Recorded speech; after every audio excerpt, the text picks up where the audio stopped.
കുറേ വർഷങ്ങൾക്ക് മുമ്പ് കൊച്ചിയിൽ നിന്ന് സദ്വാർത്ത എന്ന പേരിൽ ഒരു പത്രം പ്രസിദ്ധീകരിച്ചിരുന്നു. അതിൻ്റെ അർത്ഥം ഗുഡ് ന്യൂസ് എന്നാണ്. അവർക്ക് ഇന്ത്യൻ കമ്മ്യൂണിക്കേറ്റർ എന്ന പേരിൽ ഒരു ഇംഗ്ലീഷ് പത്രം ഉണ്ടായിരുന്നു. എൻ്റെ ഓർമ്മ ശരിയാണെങ്കിൽ ലത്തീൻ കത്തോലിക്ക സഭയാണ് ആ പത്രം അന്ന് പ്രസിദ്ധീകരിച്ചിരുന്നത്. ആ പത്രം ഇന്ന് ഉണ്ടായിരുന്നു എന്ന് വിചാരിക്കുക, സദ്വാർത്ത. അവർക്ക് പല ദിവസങ്ങളിലും പത്രം പ്രസിദ്ധീകരിക്കാൻ പറ്റുമായിരുന്നില്ല എന്ന് തോന്നാറുണ്ട്. കാരണം ഇപ്പോൾ നല്ല വാർത്തകൾ തീരെയില്ല, വളരെ കുറവാണ്. എല്ലാം സാഡ് ന്യൂസ് അല്ലെങ്കിൽ ബാഡ് ന്യൂസാണ്. ഇന്നത്തെ പത്രം നോക്കുക, 2 ദുരന്തങ്ങളെ അത് ഓർമ്മിപ്പിക്കുന്നു. ഒന്ന്, 3 ദിവസങ്ങൾക്ക് മുമ്പ് വൈകിട്ട് വരാമെന്ന് പറഞ്ഞ് അമ്മയോട് യാത്ര പറഞ്ഞ് ജോലിക്ക് പോയ ഒരു ചെറുപ്പക്കാരൻ്റെ കഥയാണ്. താൽക്കാലിക ജീവനക്കാരനാണ്. കോർപ്പറേഷന് വേണ്ടി, തിരുവനന്തപുരം കോർപ്പറേഷന് വേണ്ടി താൽക്കാലികാടിസ്ഥാനത്തിൽ ജോലി ചെയ്യുന്ന ജോയി എന്ന ചെറുപ്പക്കാരന്. അയാളെ ഈ ആമയിഴഞ്ഞാൻ തോട്ടിലെ മാലിന്യങ്ങൾ നീക്കാൻ വേണ്ടി പോയതാണ്. പക്ഷെ അദ്ദേഹത്തെ പെട്ടെന്ന് കാണാതായി. പെട്ടെന്നുണ്ടായ ഒഴുക്കിൽ ജോയി അപ്രത്യക്ഷനായി. 3-ാം ദിവസം ഇന്നലെയാണ് ആ ചെറുപ്പക്കാരൻ്റെ മൃതശരീരം കണ്ടെത്തുന്നത്, അതും ജീർണിച്ച അവസ്ഥയിൽ. മറ്റൊന്ന്, രവീന്ദ്രൻ നായർ, തിരുമലക്കാരനാണ്. അവിടുത്തെ CPIയുടെ ലോക്കൽ കമ്മിറ്റി സെക്രട്ടറിയാണ്. ഭാര്യയ്ക്ക് തിരുവനന്തപുരം മെഡിക്കൽ കോളേജിൽ ജോലിയുണ്ട്. ഇദ്ദേഹത്തിന് MLA ക്വാർട്ടേഴ്സിൽ ഒരു താൽക്കാലിക ജോലിയുണ്ട്. അസ്ഥിരോഗ വിഭാഗത്തിൽ ചികിത്സയ്ക്ക് പോയതാണ്. ശനിയാഴ്ച അവിടെ ചെന്നു, ഡോക്ടറെ കണ്ടു, പിന്നീട് ലിഫ്റ്റിൽ കയറി. ഒന്ന് മുന്നോട്ട് ചലിച്ചു, പിന്നെ ആ ലിഫ്റ്റ് നിശ്ചലമായി. ശനിയാഴ്ച ഉച്ചയ്ക്ക് 12 മണിക്ക് ഈ ലിഫ്റ്റിൽ കയറിയ രവീന്ദ്രൻ നായർ പിന്നീട് അവിടെ നിന്ന് ഇറങ്ങുന്നത് തിങ്കളാഴ്ച വെളുപ്പിനാണ്, തിങ്കളാഴ്ച രാവിലെയാണ്. ലിഫ്റ്റിൽ കയറിയ പാടെ അത് പ്രവർത്തനരഹിതമായി. അദ്ദേഹം അലാറമടിച്ചു, ഒച്ചയിട്ടു, ബഹളമുണ്ടാക്കി. ആരും അത് ശ്രദ്ധിച്ചില്ല, ആരും കേട്ടില്ല. ഈ ലിഫ്റ്റ് കൈകാര്യം ചെയ്യുന്ന ജീവനക്കാരുണ്ട്, ഒരു സാർജൻറ്റ് അതിൻ്റെ ചുമതലക്കാരനായിട്ടുണ്ട്. ഇവരാരും അദ്ദേഹം ഉണ്ടാക്കിയ ശബ്ദമോ അദ്ദേഹം അലാറമടിച്ചതോ കേട്ടില്ല. പിന്നീട് അദ്ദേഹം ബോധരഹിതനായി വീഴുകയാണ്. ഒന്ന് ആലോചിച്ച് നോക്കുക, നമ്മുടെ ചുറ്റും ആൾക്കാരുണ്ട്, പുറത്ത് ആളുകൾ ഇഷ്ടം പോലെ ഉണ്ട്. അവർ സംസാരിക്കുന്നുണ്ട്, ഒച്ച വയ്ക്കുന്നുണ്ട്, ബഹളം വയ്ക്കുന്നുണ്ട്. പക്ഷേ അവരാരും നമ്മെ കേൾക്കുന്നില്ല. നമ്മൾ വളരെ വിദൂരമായ ഒരു തുരങ്കത്തിൽ അകപ്പെട്ടതുപോലെ, അല്ലെങ്കിൽ വളരെ കുടുസായ ഒരു മുറിയിലോ ഒരു തടവറയിലോ പെട്ടതുപോലെ. നമ്മളിപ്പോൾ ഒരു അപ്പാർട്ട്മെൻറ്റിലോ അല്ലെങ്കിൽ മറ്റേതെങ്കിലും ഒരു കെട്ടിടത്തിലോ ലിഫ്റ്റിൽ കയറി. പെട്ടെന്ന് ലിഫ്റ്റ് അതിൻ്റെ പ്രവർത്തനം നിലച്ചു എന്ന് വിചാരിക്കുക. 5 മിനിറ്റിൽ കൂടുതൽ നമുക്ക് അതിനുള്ളിൽ നിൽക്കാൻ പറ്റില്ല ഒറ്റയ്ക്കാണെങ്കിൽ. കാരണം അതാണ് അവസ്ഥ. മാനസികമായിട്ട് നമ്മളെ വല്ലാതെ ഭീതിപ്പെടുത്തുന്ന അല്ലെങ്കിൽ ഭയപ്പെടുത്തുന്ന ഒരു അവസ്ഥാവിശേഷമാണ് അവിടെ ഉണ്ടാകുക. അത്തരമൊരു സാഹചര്യത്തിലാണ് ഈ രവീന്ദ്രൻ നായർ ശനിയാഴ്ച ഉച്ചയ്ക്ക് 12 മണി മുതൽ തിങ്കളാഴ്ച രാവിലെ വരെ അതിൽ അകപ്പെട്ടു പോയത്. 42 മണിക്കൂറിന് ശേഷം നമുക്ക് രവീന്ദ്രനെ ജീവനോടെ തിരികെ കിട്ടി. അത് അദ്ദേഹത്തിൻ്റെ ആയുസ്സിൻ്റെ ബലം ഒന്നുകൊണ്ട് മാത്രമാണ്. നമ്മളെ ഭരിക്കാൻ നമ്മൾ തിരഞ്ഞെടുക്കുന്നവർ അവരുടെ ഉത്തരവാദിത്തങ്ങൾ നിർവഹിക്കാതെ നമ്മെ വിധിവിഹിതത്തിന് വിട്ടുകൊടുക്കുന്ന വളരെ സങ്കടകരമായ ഒരു അവസ്ഥയും കാഴ്ചയുമാണ് നമ്മളിപ്പോൾ കാണുന്നത്. അതിൻ്റെ 2 ഉദാഹരണങ്ങളാണ്. ഒന്ന്, ഈ ആമയിഴഞ്ചാൻ തോട്ടിലുണ്ടായ ദുരന്തം. മറ്റൊന്ന്, തിരുവനന്തപുരം മെഡിക്കൽ കോളേജിലെ ലിഫ്റ്റിൽ ഉണ്ടായ ആ ദുരന്താനുഭവം. കേരളത്തിലെ ഏറ്റവും പ്രധാനപ്പെട്ട മെഡിക്കൽ കോളേജുകളിൽ ഒന്നാണ്. അവിടെയാണ് രവീന്ദ്രൻ നായർക്ക് ഈ അപകടം ഉണ്ടാവുന്നത്. ഇതിൻ്റെയൊക്കെ പിന്നാലെ എന്താണ് പിന്നെ സംഭവിക്കുന്നത്? ഇപ്പം ആമയിഴഞ്ചാൻ തോട്ടിലെ സംഭവം നോക്കൂ.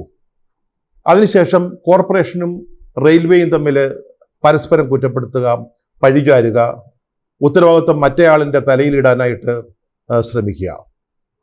കുറേ ദിവസങ്ങൾ, 3-4 ദിവസം മാധ്യമങ്ങളത് ചർച്ച ചെയ്യും.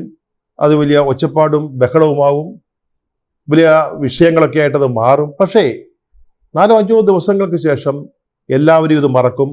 ആമയിഴഞ്ചാൻ തോട് പഴയതുപോലെയാവും.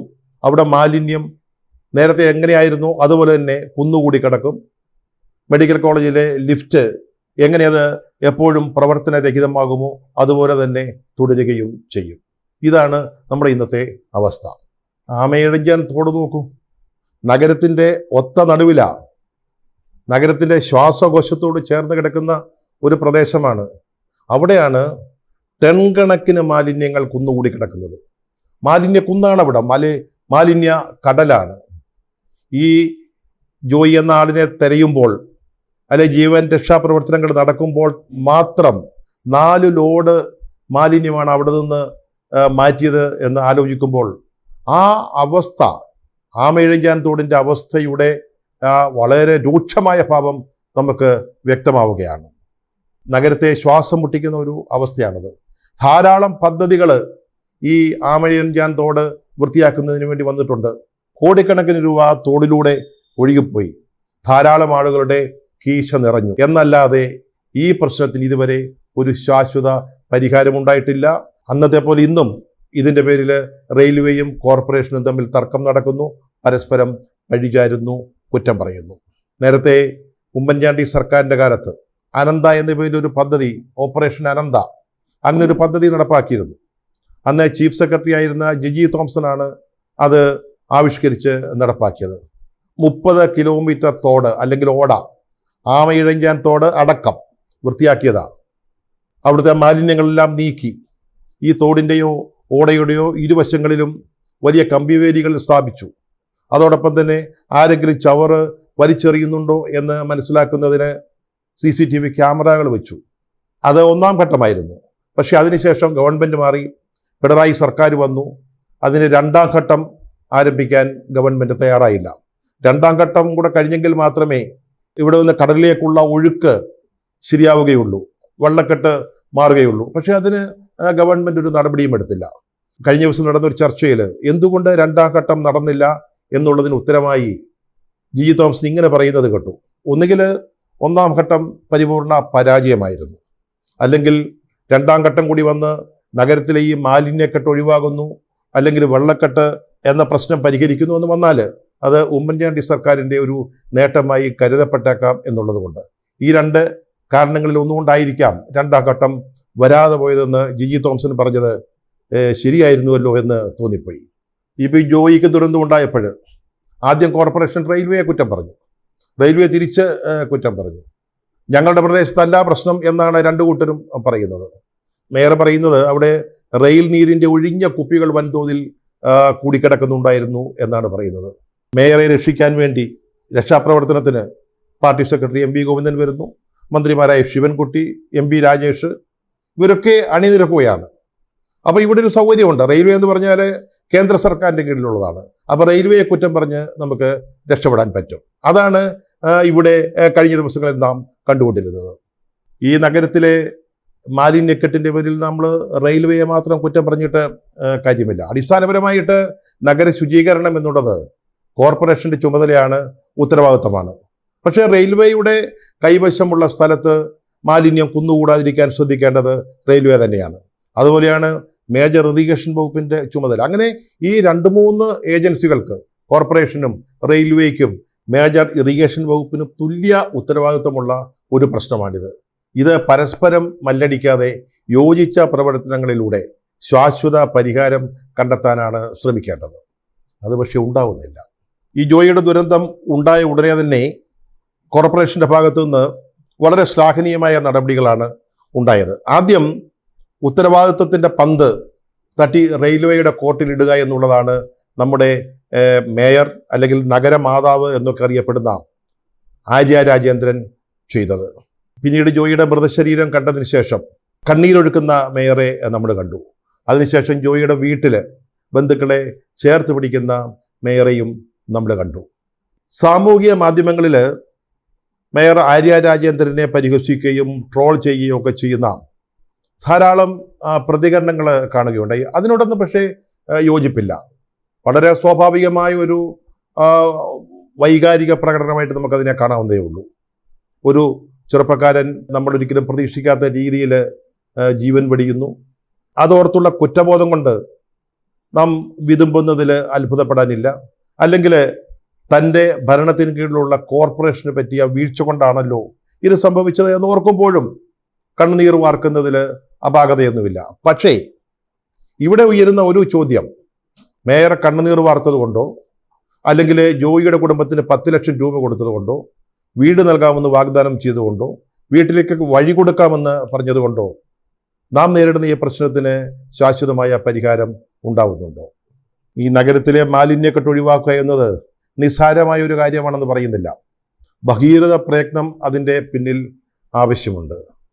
പക്ഷേ നല്ല ഇച്ഛാശക്തിയുള്ള ഒരു കോർപ്പറേഷൻ ഭരണമാണെങ്കിൽ, അതിന് നേതൃത്വം കൊടുക്കുന്നത് അത്തരത്തിലുള്ളൊരു മേയറാണെങ്കിൽ, അസാധ്യമായതിനെ നമുക്ക് സാധ്യമാക്കാൻ കഴിയും. നമുക്ക് നമ്മുടെ മികവ് കാണിക്കാൻ പറ്റുന്നത് ഇത്തരം സന്ദർഭങ്ങളിലാണ്. അല്ലാതെ വഴിയിലൂടെ കാർ ഓടിച്ചു വരുമ്പോൾ KSRTC ഡ്രൈവറെ തടയുകയും അല്ലെങ്കിൽ ബസ്സിനെ തടയുകയും അതിൻ്റെ പേരിൽ പുക്കാറും പുകിലും ഉണ്ടാക്കുന്നതല്ല ഒരു മേയറുടെ കഴിവ്. ഞാൻ പറഞ്ഞല്ലോ, വളരെ ദുഷ്കരമായ, ബുദ്ധിമുട്ടേറിയ ഇത്തരം ടാസ്കുകൾ നിർവഹിക്കുമ്പോഴാണ് പ്രധാനപ്പെട്ട പദവികളിലിരിക്കുന്ന ആളുകളുടെ മികവ് ജനങ്ങൾ മനസ്സിലാക്കുക. കഴിഞ്ഞ ലോക്സഭാ തെരഞ്ഞെടുപ്പിന് ശേഷം നടന്ന CPM-ൻ്റെ ജില്ലാ കമ്മിറ്റി യോഗങ്ങൾ, അതുപോലെയുള്ള റിവ്യൂ മീറ്റിങ്ങുകളിലൊക്കെ ഏറ്റവും കൂടുതൽ ആക്ഷേപത്തിന് അർഹമായ 2 വകുപ്പുകൾ, ഒന്ന് ധനകാര്യ വകുപ്പായിരുന്നു. ധനകാര്യ വകുപ്പ് സാമ്പത്തിക പ്രതിസന്ധി ഉണ്ടായിരുന്നു. അതുകൊണ്ട് ക്ഷേമ പ്രവർത്തനങ്ങൾ, പെൻഷൻ നൽകുന്നതടക്കം ഉള്ള കാര്യങ്ങൾ ചെയ്യാൻ പറ്റിയില്ല. 2ാം സ്ഥാനത്ത് വന്നത് ആരോഗ്യ വകുപ്പാണ്. നമുക്കറിയാം, നിരന്തരമെന്നോണം ആരോഗ്യ വകുപ്പിനെ കുറിച്ച് പരാതികൾ ഉയരുകയാണ്. ശസ്ത്രക്രിയയ്ക്ക് ശേഷം അതിനുപയോഗിച്ച കത്തി രോഗിയുടെ ശരീരത്തിൽ തന്നെ മറന്നുപോയ അവസ്ഥകൾ, അല്ലാതെ തുന്നിച്ചേർത്ത അവസ്ഥ, കത്തി ശരീരത്തിൽ വെച്ചുകൊണ്ട് മുറിവ് തുന്നിയ കഥ, അല്ലെങ്കിൽ കോഴിക്കോട് മെഡിക്കൽ കോളേജിലെ രോഗിയായ ഒരു സ്ത്രീയെ ആശുപത്രി ജീവനക്കാരൻ പീഡിപ്പിക്കാൻ ശ്രമിച്ചതിൻ്റെ പരാതി, അതിൻ്റെ പേരിൽ നടന്ന സമരവും കാര്യങ്ങളും, അങ്ങനെ എണ്ണിയാലൊടുങ്ങാത്ത പരാതികൾ ആരോഗ്യ വകുപ്പിൻ്റെ പേരിൽ വന്നുകൊണ്ടിരിക്കുകയാണ്. ഇപ്പോഴത്തെ ഏറ്റവും അവസാനം ഒന്ന് ആലോചിച്ച് നോക്കൂ.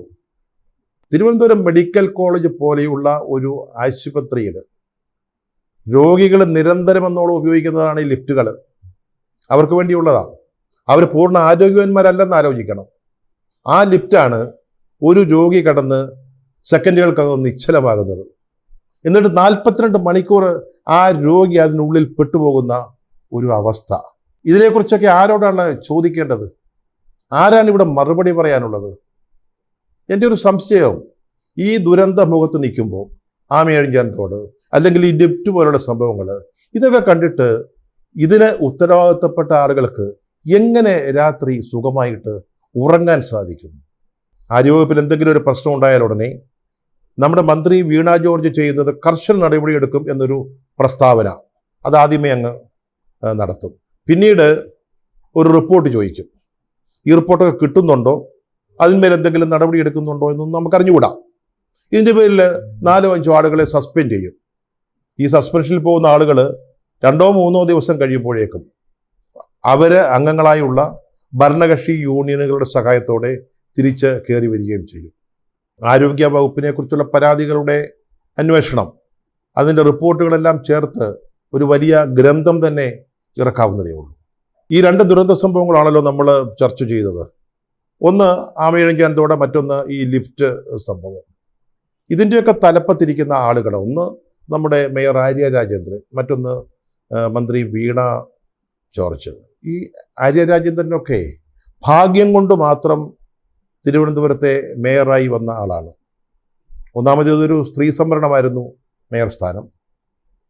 ഈ കൗൺസിലിൽ നല്ല വിദ്യാഭ്യാസ യോഗ്യതയുള്ളവർ ഉണ്ടായിരുന്നുവെങ്കിലും നറുക്ക് വീണത് ആര്യ രാജേന്ദ്രനാണ്.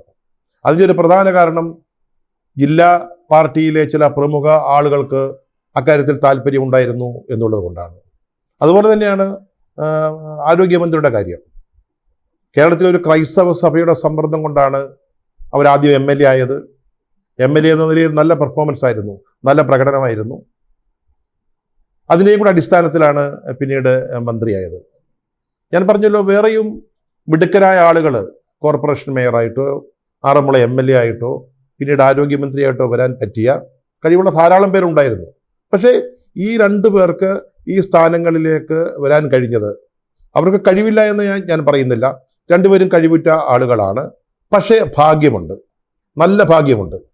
അങ്ങനെ ഭാഗ്യത്തിൻ്റെയും ദൈവാനുഗ്രഹത്തിൻ്റെയും ഒക്കെ ഫലമായിട്ട് ഇത്തരം സ്ഥാനങ്ങളിൽ വരുന്ന ആളുകൾ കൂടുതൽ കഠിനാധ്വാനം ചെയ്യണം. അവർക്ക് ലഭിച്ച പദവികൾ അതിന് തങ്ങൾക്ക് അർഹതയുണ്ടെന്ന് തെളിയിക്കുന്ന രീതിയിൽ അതുപോലെ പണിയെടുക്കണം, എന്നിട്ട് റിസൾട്ട് ഉണ്ടാക്കണം. അപ്പോഴാണ് അവരുടെ മികവ് ജനങ്ങൾ അംഗീകരിക്കുക. അല്ലാതെ മന്ത്രിപ്പണി ഏതെങ്കിലും ഒരു പ്രൈവറ്റ് സെക്രട്ടറിയെ ഏൽപ്പിച്ചിട്ട് കാപ്പ കേസിൽ പ്രതിയായ ആളുകളെയും DYFI പ്രവർത്തകരെ ഓടിച്ചിട്ട് തല്ലിയവരെയും ഹാരമണയിച്ച് പാർട്ടിയിലേക്ക് സ്വീകരിക്കാൻ നടന്നാൽ നിങ്ങളെ ഏൽപ്പിച്ചിട്ടുള്ള പ്രധാനപ്പെട്ട ഉത്തരവാദിത്വങ്ങൾ നിർവഹിക്കുന്നതിന് സാധ്യമാവുകയില്ല. ഇക്കാര്യത്തിൽ ഇവരെയൊക്കെ വളരെ പ്രധാനപ്പെട്ട പദവികളിലേക്ക് നിയോഗിക്കുന്ന രാഷ്ട്രീയ പാർട്ടികൾക്കും ഉത്തരവാദിത്വമുണ്ട്. ചിലരെ അവർ തിരഞ്ഞെടുക്കുന്നു, അതിന് പല മാനദണ്ഡങ്ങൾ ഉണ്ടാവും, സമ്മതിച്ചു. പക്ഷേ ഇവരെ ഏൽപ്പിച്ച ഉത്തരവാദിത്വങ്ങൾ അവർ ഫലപ്രദമായും സമർത്ഥമായും അവർ നിർവഹിക്കുന്നുണ്ടോ എന്ന് നോക്കാനും ആ ഒരു ഓഡിറ്റിങ്ങിനും ഈ രാഷ്ട്രീയ പാർട്ടികൾക്ക്, ഇവരെ നിയോഗിച്ച പാർട്ടികൾക്ക് ഉത്തരവാദിത്വമുണ്ട്. അല്ലെങ്കിൽ അത് അവരുടെ ജോലിയാണ്. നമ്മൾ തിരുത്തും എന്ന് പറഞ്ഞിട്ട് മാത്രം കാര്യമില്ല.